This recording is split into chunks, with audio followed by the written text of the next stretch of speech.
Good afternoon, everyone. This is Christian with PerfectStockAlert.com, a 100% free service for smart investors and traders. All we ask in return, please refer a friend, or I'll hit you in the face with a brick. What? I can't say that? Today we'll be looking at the rectangle chart pattern.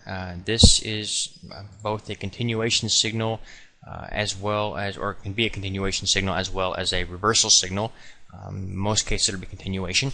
However, in this particular case we're looking at a bullish one, but you can see them on the bearish downtrend as well. So keep that in mind. This particular pattern doesn't have a bullish or a bearish bias when you're forming it.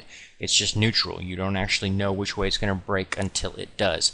In this particular case, whenever you draw these out, you must have at least two high points to draw one of these out. If you draw a straight line across those 2 points and they line up, and then you possibly have a rectangle forming. The support line would be the same way. You got to have at least 2 points to draw it out.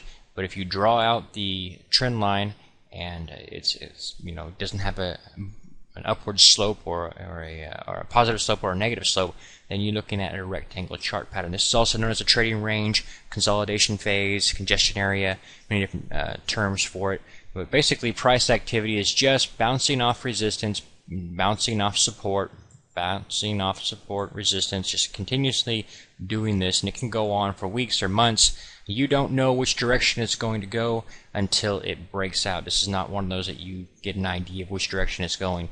It can be bullish and it can be bearish, so rather than guess, just wait, let price activity tell you. When price activity moves up above in this case, when it moves up above the resistance line, closes above that, then you knew which direction it was going to go.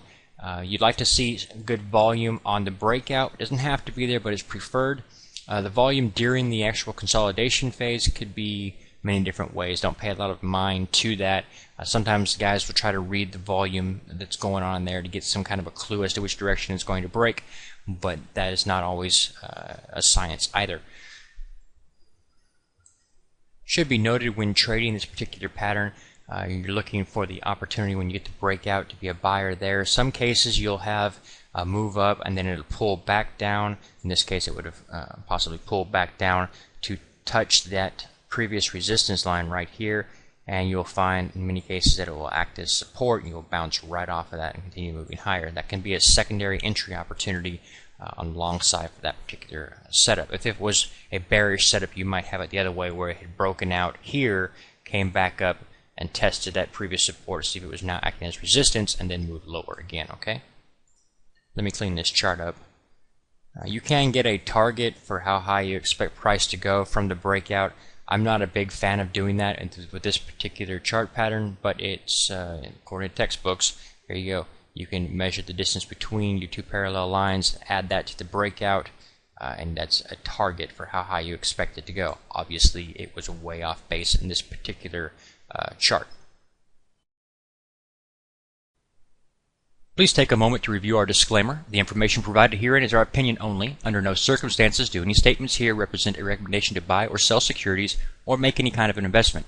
You are responsible for your own due diligence. To summarize, we do not provide investment advice, nor do we make any claims or promises that any information here will lead to a profit, loss, or any other result. These videos are for educational purposes only.